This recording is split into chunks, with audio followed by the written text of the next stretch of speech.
നമസ്കാരം. നമ്മുടെ സർക്കാർ ആശുപത്രികളിൽ മരുന്നുക്ഷാമം തരുമ്പുമില്ല എന്നാണ് സർക്കാരും ആരോഗ്യവകുപ്പ് മന്ത്രിയും പറയുന്നത്. എന്നാൽ അതോടൊപ്പം തന്നെ ഒരു പ്രത്യേക യോഗം വിളിച്ചു കൂട്ടിയിട്ട്, അതായത് KMCL, അതായത് Kerala medical service corporation limited എന്ന സ്ഥാപനമാണ് സർക്കാർ ആശുപത്രികളിൽ മരുന്നുകൾ വാങ്ങി എത്തിക്കുന്നത്. ആ കോർപ്പറേഷനിലെ ഉദ്യോഗസ്ഥന്മാരെ എല്ലാം വിളിച്ചു കൂട്ടിയിട്ട് ഈ കമ്പനികൾക്ക് കൊടുക്കാനുള്ള തുക എത്രയാണെന്നും അത് പകുതിയെങ്കിലും കൊടുത്ത് നമുക്ക് ആവശ്യത്തിന് മരുന്നെത്തിക്കാൻ ഉള്ള നടപടികൾ സ്വീകരിക്കണമെന്നും ഇപ്പോൾ മന്ത്രിയുടെ നേതൃത്വത്തിൽ ശ്രമം ആരംഭിക്കുകയും ചെയ്തിരിക്കുന്നു. നോക്കുക, ഇവിടെയാണ് ഞാൻ പറയാൻ പോകുന്നത്. യാതൊരു വിധമായ ക്ഷാമവുമില്ല. ഇത് വെറുതെ സർക്കാരിനെതിരെയുള്ള പ്രചരണമാണ്. ബോധപൂർവം സർക്കാരിനെ ഇല്ലാതാക്കാനും നശിപ്പിക്കാനും കരുതേച്ച് കാണിക്കാനും വേണ്ടിയുള്ള പ്രചരണമാണ് എന്ന് ഒരു വശത്ത് ആരോഗ്യവകുപ്പ് മന്ത്രിയും പറയുമ്പോൾ, മറുവശത്ത് ഇതേ സമയം തന്നെ മരുന്ന് വാങ്ങാൻ ചുമതലപ്പെട്ട കേരള മെഡിക്കൽ സർവീസ് കോർപ്പറേഷനെ നേതാക്കന്മാരെയും അതിൻ്റെ ഉദ്യോഗസ്ഥന്മാരെയും വിളിച്ചു കൂട്ടുകയും എത്ര പണം ഉണ്ടെന്നും ആ പണം കണ്ടെത്തിയിട്ട് നമുക്ക് പകുതിയെങ്കിലും കൊടുത്ത് ഈ കമ്പനികളിൽ നിന്ന് മരുന്ന് വാങ്ങാൻ കഴിയുമോ എന്ന് അന്വേഷിക്കുന്നത്. ഇതാണ് ഇരട്ടത്താപ്പ് നയം, കള്ളത്തരം എന്ന് പറയുന്നത്. ഇത്തരത്തിലൊരു ക്ഷാമം ഉണ്ടാകണമായിരുന്നോ ഇത്തരത്തിൽ ഈ KMCL ഉദ്യോഗസ്ഥന്മാരെ ഈ ആരോഗ്യവകുപ്പ് മന്ത്രിക്ക് വിളിച്ചു കൂട്ടാൻ സമയം കണ്ടെത്താൻ? എന്തായാലും ഒരു ആരോഗ്യ വകുപ്പ് എന്നത് താങ്കളുടെ കയ്യിൽ തന്നിരിക്കുമ്പോൾ ആ ആരോഗ്യ വകുപ്പിനകത്ത് നടക്കുന്ന കാര്യങ്ങൾ, അതാത് സമയങ്ങൾ, അവിടെ ഉണ്ടാകുന്ന പ്രശ്നങ്ങൾ അതാത് സമയത്ത് അതിൻ്റെ ഉദ്യോഗസ്ഥന്മാർ നിങ്ങളെ അറിയിക്കാതിരിക്കില്ല എന്ന് തന്നെയാണ് ഞങ്ങളുടെ വിശ്വാസം. മന്ത്രിയെ അറിയിക്കാതിരിക്കില്ല എന്ന് തന്നെയാണ് ഞങ്ങളുടെ വിശ്വാസം.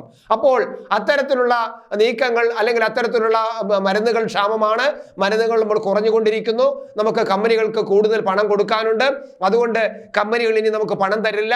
അങ്ങനെയാണെങ്കിൽ സർക്കാർ ആശുപത്രിയിൽ മരുന്നുകൾ ഇല്ലാതാകും എന്ന കാര്യങ്ങൾ ഈ ഉദ്യോഗസ്ഥന്മാർ മന്ത്രിയെ ധരിപ്പിക്കാതിരിക്കില്ല, മുൻകൂട്ടി ധരിപ്പിക്കാതിരിക്കില്ല. അത് തീർച്ചയാണ്. അങ്ങനെ ധരിപ്പിക്കാതിരുന്നു എങ്കിൽ അതിൻ്റെ ഉത്തരവാദിത്വം ഏറ്റെടുത്ത് ഉദ്യോഗസ്ഥന്മാർക്കെതിരെ നടപടിയെടുക്കാൻ ഈ മന്ത്രി തയ്യാറാകണം. എന്നാൽ അങ്ങനെയൊന്നും നമ്മൾ കേൾക്കുന്നില്ല. അപ്പോൾ ഉദ്യോഗസ്ഥന്മാരും അതല്ലെങ്കിൽ മന്ത്രിയുടെ ഓഫീസിലുള്ള മറ്റ് സ്റ്റാഫുകളുടെയും ജോലി എന്താണ്?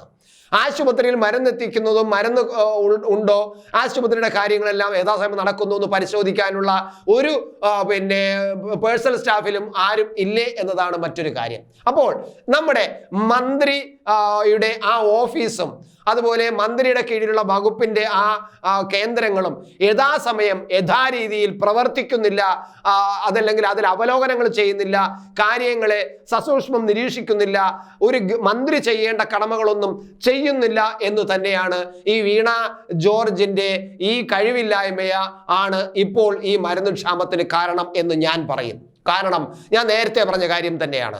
നിങ്ങളുടെ മന്ത്രിസഭയിലെ അല്ല നിങ്ങളുടെ മന്ത്രിയുടെ ഓഫീസിലെ സ്റ്റാഫുകൾക്ക് എന്താണ് ജോലി? ഇത് മന്ത്രിയെ അറിയിക്കേണ്ടത് സ്റ്റാഫുകളല്ലേ? Personal സ്റ്റാഫിലുണ്ട്, personal സെക്രട്ടറിമാരുണ്ട്.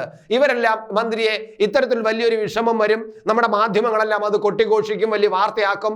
അതുകൊണ്ട് ആശുപത്രിയിലെ മരുന്ന് ക്ഷാമം വളരെ ഗുരുതരമാണ്, നമുക്ക് ഇടപെടേണ്ടി വരും, പണം കണ്ടെത്തണം എന്നൊക്കെ നേരത്തെ പറഞ്ഞു കാണും. അപ്പോൾ അങ്ങനെ പറഞ്ഞിട്ടില്ല എന്നത് ശരിയല്ല. അങ്ങനെ പറഞ്ഞു കാണും എന്ന് തന്നെയാണ് എൻ്റെ വിശ്വാസം. അങ്ങനെ പറഞ്ഞില്ലെങ്കിൽ ഇങ്ങനെ ഒരു സംവിധാനം വെച്ചുകൊണ്ട് ഒരു മന്ത്രി ഓഫീസും ആ മന്ത്രിയുടെ കീഴിൽ കുറെ ഉദ്യോഗസ്ഥന്മാരും കുറെ പേഴ്സണൽ സ്റ്റാഫുകളും കുറെ പ്രൈവറ്റ് സെക്രട്ടറിമാരെയും വെച്ചുകൊണ്ടിരുന്നിട്ട് കാര്യമില്ല. എന്തായാലും അതെല്ലാം അവർ പറഞ്ഞു കാണുമെന്ന് തന്നെയാണ് എൻ്റെ വിശ്വാസം. അങ്ങനെ പറഞ്ഞിട്ട് ഈ മന്ത്രി എന്ത് നടപടിയെടുത്തു എന്നാണ് ഇപ്പോൾ മാധ്യമങ്ങളിലെല്ലാം വാർത്തകൾ വന്നു. ആൾക്കാർ ആശുപത്രിയിൽ പോയിട്ട് മരുന്നില്ലാതെ കരഞ്ഞുകൊണ്ട് ഇറങ്ങിപ്പോകുന്നു.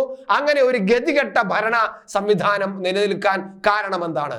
ഗതികെട്ട ഭരണ സംവിധാനം എന്ന് പറയാൻ കാരണം ഒരു ഗതികെട്ട മന്ത്രി ഇരിക്കുന്നത് കൊണ്ട് തന്നെയാണ്.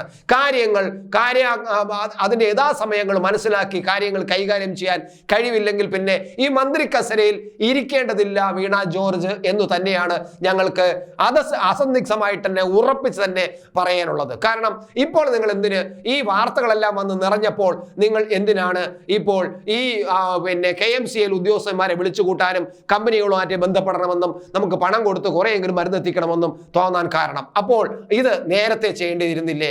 സത്യത്തിൽ വീണ ജോർജ് മന്ത്രി, താങ്കൾ ഒരു പരാജയം തന്നെയാണ്.